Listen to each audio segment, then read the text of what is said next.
Olá, pessoal!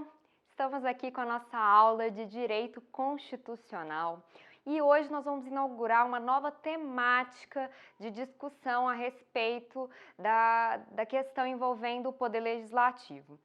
Hoje vamos iniciar então o estudo do Estatuto dos Congressistas. E desse primeiro momento nós iremos falar sobre as garantias que são inerentes àqueles parlamentares que estão no exercício de um mandato eletivo perante o Poder Legislativo. Então, nosso estudo primeiramente se centrará nas disposições relativas às suas garantias que estão previstas no artigo 53 da Constituição. Já adianto para vocês que as garantias, elas são fundamentais para o exercício das funções típicas do Poder Legislativo. Os parlamentares, eles precisam ter liberdade e autonomia para poder propor projetos de lei e fiscalizar os demais poderes. Isso significa que as garantias são prerrogativas, são questões que possibilitam que os parlamentares possam exercer essa autonomia das suas funções sem que eles possam sofrer ingerências indevidas ou do Poder Executivo ou do Poder Judiciário. Isso significa, então, que há para os parlamentares essas garantias de que, eventualmente, eles não serão responsabilizados e também terão garantias aí de remuneração e de licenças eventualmente necessárias. Já aqui coloco para vocês que temos 5 garantias conferidas ao membro do Poder Legislativo. Dentro dessa aula, nós iremos estudar as 4 primeiras, quais sejam a questão relativa à identidade de subsídio que é garantido aos deputados e aos senadores, a limitação ao dever de testemunhar, que é garantido aí aos parlamentares, a restrição a ser convocado para o serviço militar aqueles parlamentares que exercerem aí carreira militar, e também veremos questões relativas às prerrogativas de foro, denominado foro especial, que é conferido aos deputados federais e aos senadores. Para a próxima aula, iremos ver com maior profundidade as denominadas imunidades parlamentares, as imunidades material e a imunidade formal. Como é uma aula um pouco mais extensa, ficará para um próximo momento. Tranquilos? Então vamos começar aí a ver quais são as garantias dos membros do Poder Legislativo. Primeira garantia que é conferida aos membros do Poder Legislativo diz respeito à identidade do subsídio.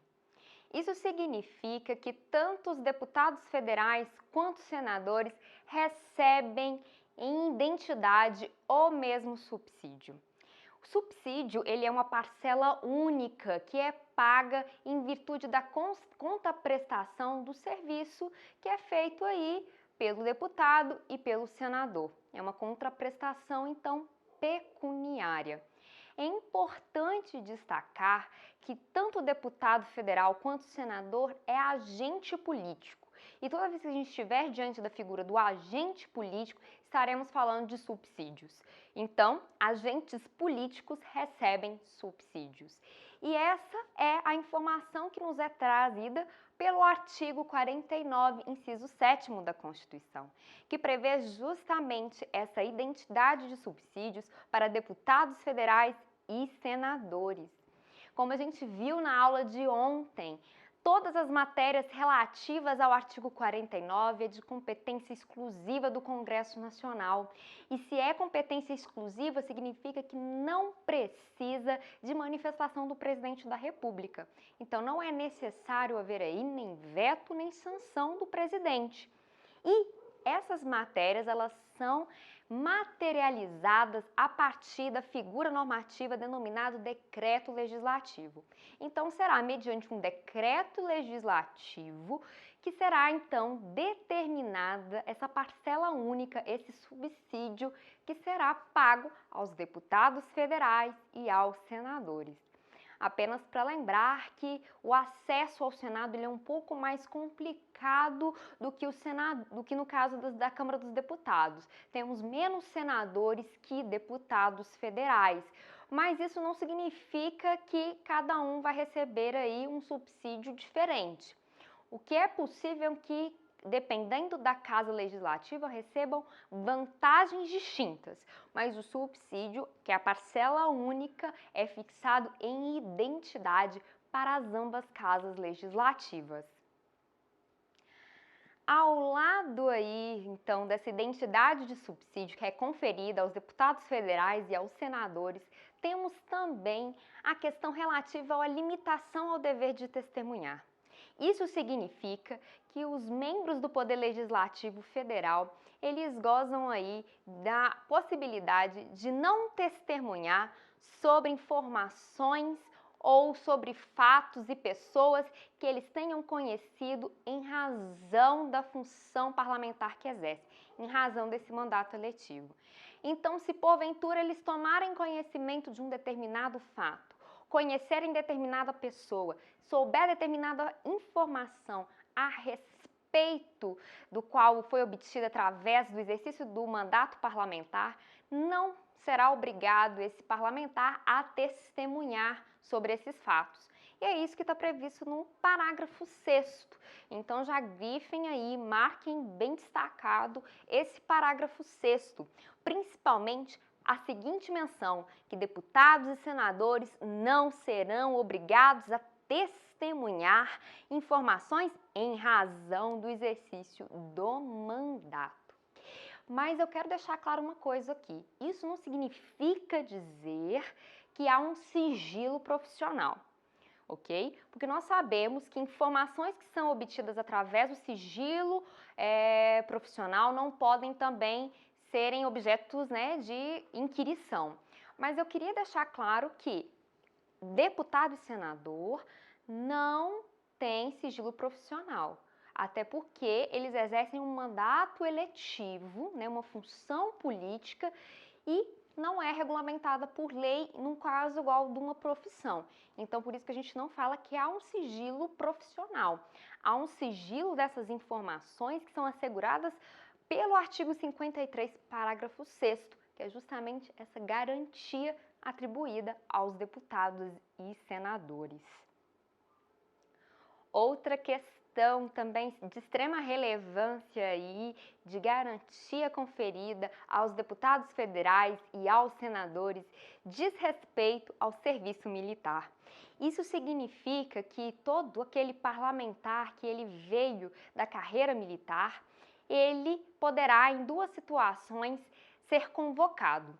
Ele pode ser convocado pelas Forças Armadas, ou ainda ele pode ser convocado em tempo de guerra. Nessas duas situações, se a Força Armada chamar esse militar para regressar a seu cargo de origem, ou se em tempo de guerra houver necessidade desse militar ir para a linha de combate, em ambos os casos haverá obrigatoriamente prévia licença da casa respectiva. Isso significa que a Câmara dos Deputados ou o Senado Federal deverá emitir uma autorização para que esse militar possa, então, ser convocado e incorporado às Forças Armadas. É importante apenas lembrar que os militares, a partir do momento que eles estão no exercício do mandato eletivo, eles não são considerados militares em ativa. Então, eles não estão incorporados dentro da carreira aí dos militares. Ainda temos que falar com relação à garantia da prerrogativa de foro, que é atribuída ao congressista, no caso aí dos deputados e senadores, a partir da expedição do diploma. Essa questão está disciplinada no artigo 53, parágrafo 1º da Constituição e o artigo 102, inciso 1, a linha B, também da Constituição. Esses dois artigos nos indicam que, 1. O tribunal competente, o juízo competente para processar e julgar ações envolvendo deputados federais e senadores é o Supremo Tribunal Federal. A segunda informação que obtemos através desse dispositivo constitucional é o termo inicial do qual eu vou considerar a competência do Supremo Tribunal Federal. E aqui o termo inicial é justamente a expedição do diploma. Então agora nesse exato momento eu gostaria que vocês grifassem essa expressão, desde a expedição do diploma. Aqui a gente precisa fazer uma pequena distinção entre o que é a expedição do diploma e o que é a posse. A diplomação é um ato solene no qual se afirma que aquele candidato foi eleito e, por isso, ele estará em exercício de um mandato eletivo. A diplomação, ela antecede a posse. A posse, via de regra, acontece no primeiro dia do ano subsequente à eleição. Já a expedição desse diploma ocorre anteriormente. Então, a partir do momento em que esse parlamentar, ele literalmente começa a ser exercido desse mandato parlamentar, a partir da expedição dessa diplomação, ele já será beneficiário aí, será titular da garantia da prerrogativa de foro. E todas as questões que, porventura, ele venha a ser processado, seja na esfera criminal ou civil, serão apreciadas perante o Supremo Tribunal Federal. É importante mencionar que essa regra ela é de extrema discussão com relação às competências próprias do Supremo Tribunal Federal. E ao longo da jurisprudência do STF, houve-se aí uma mutabilidade de um cômputo de qual fato seria apreciado ou não pelo Supremo Tribunal Federal. Então, a gente precisa também estudar essas hipóteses. Então, temos que estudar as 5 hipóteses cabíveis para aferirmos se determinado fato será processado e julgado perante o Supremo Tribunal Federal. Lembrando que o termo inicial é a expedição do diploma. Então, sempre vamos partir da premissa de que o termo inicial será a expedição do diploma e o termo final será o último dia do exercício do mandato eletivo, ou seja, ultrapassados 4 anos, se porventura esse parlamentar, no caso de um deputado federal, né, que são 4 anos, no caso de um senador, 8 anos, ultrapassado esse período, ele não for reeleito. Então, é esse interregno de tempo que nós vamos considerar para entendermos essas hipóteses, para vermos se haverá ou não essa prerrogativa de foro, esse foro especial que é atribuído ao Supremo Tribunal Federal. A primeira hipótese que nós temos é o fato delituoso praticado e julgado antes da diplomação. Se ocorreu antes da diplomação, aquele parlamentar ainda não está investido na figura aí do seu mandato eletivo. Então, ele não exerce mandato ainda. Se ele não exerce mandato, ele não goza da prerrogativa de foro. É importante destacar que a prerrogativa de foro ela é conferida em razão da função parlamentar e não da pessoa. Então, a partir do momento que a pessoa não está exercendo aquela figura do mandato parlamentar, não estaremos diante da prerrogativa de foro. Ou seja, então, somente quando o parlamentar estiver no exercício do mandato, no interregno do mandato, é que ele poderá gozar da prerrogativa de foro do Supremo Tribunal Federal. Antes ou depois desse interregno, não terá essa prerrogativa de foro. Então, a primeira hipótese, se o fato, por exemplo, dirigiu embriagado, ocorreu antes da sua diplomação, foi praticado e julgado pela Justiça Comum aí antes da sua diplomação, significa então que não atrairá a competência do Supremo Tribunal Federal. A segunda hipótese é quando o fato ele é praticado antes da diplomação, ou seja, aquele deputado federal, por exemplo, dirigiu embriagado antes de ser diplomado, antes de ser investido no mandato eletivo, mas somente veio a ser julgado depois da diplomação. Nessa segunda hipótese, os autos né, que estão tramitando na Justiça Comum, né, ordinária de primeiro grau, são diretamente remetidos ao Supremo Tribunal Federal, já que a partir do momento que ele está exercendo o mandato, né, está exercendo essa função, atrai-se a prerrogativa de foro. Então, do jeito que os autos se encontrarem, eles serão encaminhados para o Supremo Tribunal Federal.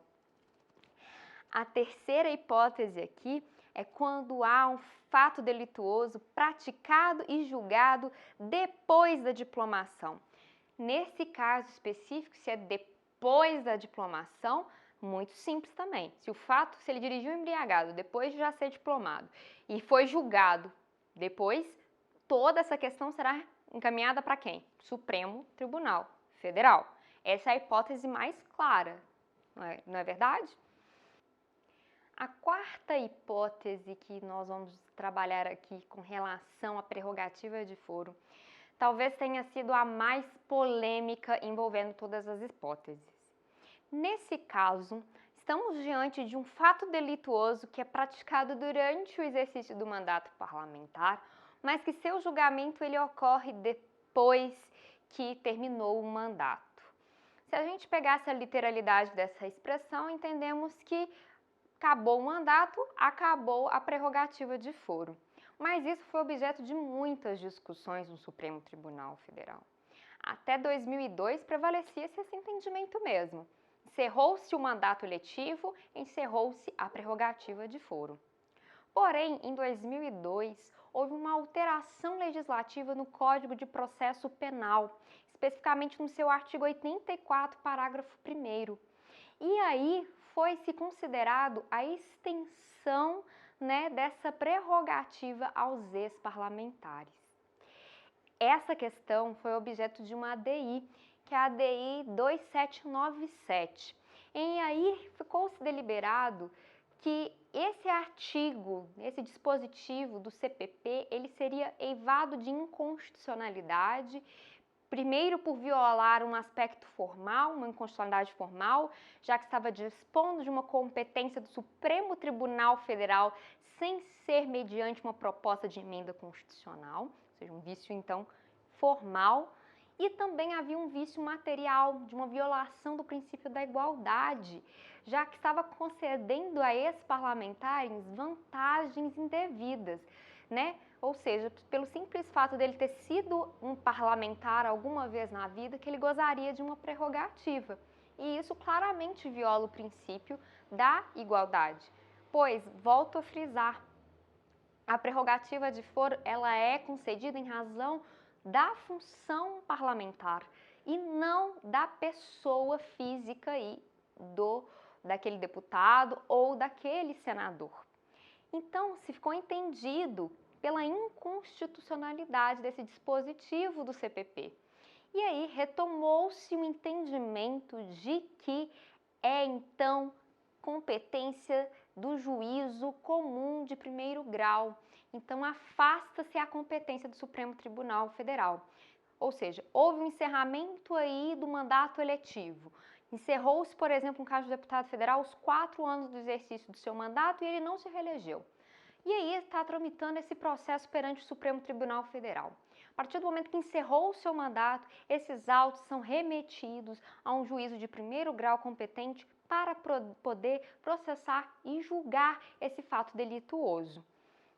É importante destacar que ainda nessa DI 2797 ficou consignado a questão envolvendo a fugas de foro. Nesse entendimento jurisprudencial do Supremo Tribunal Federal, entendeu-se que seria possível uma prorrogação, uma perpetuação da jurisdição do Supremo Tribunal Federal para abranger ex-parlamentares. Uma exceção, tá vendo? Mas essa fuga de foro, essa exceção, ela precisa de observar 3 condicionantes. A primeira é que aquele parlamentar tenha feito uma renúncia do seu mandato eletivo. Ou seja, aquele deputado federal ou aquele senador, ele renuncia ao seu cargo. Depois, teríamos uma segunda condicionante que é de aspecto subjetivo. Deveria se demonstrar o propósito, então, deliberado de ser afastada da competência do Supremo Tribunal Federal. Ou seja, aquele deputado, aquele senador está renunciando ao seu cargo, mas é porque ele não quer ser julgado pelo Supremo Tribunal Federal. E o terceiro critério foi um critério objetivo. Delimitou-se o momento em que seria auferido esses outros dois elementos anteriores.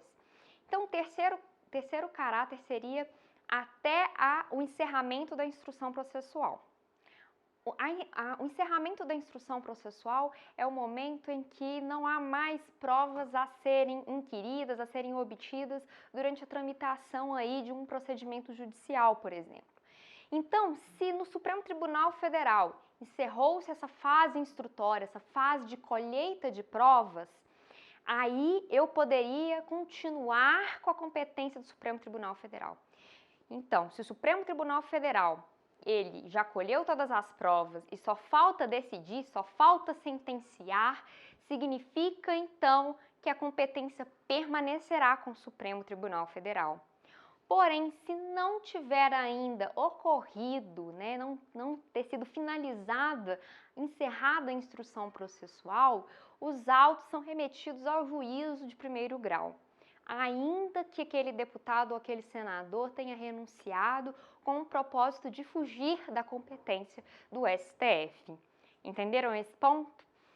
Por fim, a última hipótese diz respeito ao fato que é cometido e julgado depois do término do mandato parlamentar. Essa hipótese ela é clara, que nos demonstra que não há aqui prerrogativa de foro. O juízo competente será aquele de primeiro grau, onde tiver ocorrido eventualmente aquela infração, aquele fato delituoso. Então, temos aqui que não terá prerrogativa de foro, até porque ele não será mais parlamentar, correto? Então, pessoal, essas são as primeiras considerações a respeito das garantias dos parlamentares. Na próxima aula, nós iremos ver aí as imunidades materiais e as imunidades formais que são também conferidas aos deputados e aos senadores. Espero até a próxima aula. Grande abraço!